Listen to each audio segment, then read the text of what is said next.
La història dels almogàvers, molts historiadors l'han comentada, però com en aquest llibre mai, perquè reuneix en aquest llibre les fonts catalanes i també les fonts que no són catalanes, el que mai s'ha fet fins ara. La primera col·laboració que he tingut, la primera col·laboradora que he tingut, és la meva esposa, l'Agnès, responsable de la maqueta i de la iconografia del llibre.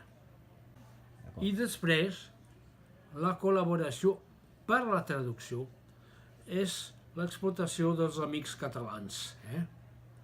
L'Eusebi Llença, que va traduir el grec, el Xavier Renedo i l'Antoni Aguilar, que em van ajudar a modernitzar la versió catalana de la crònica de Ramon Muntaner.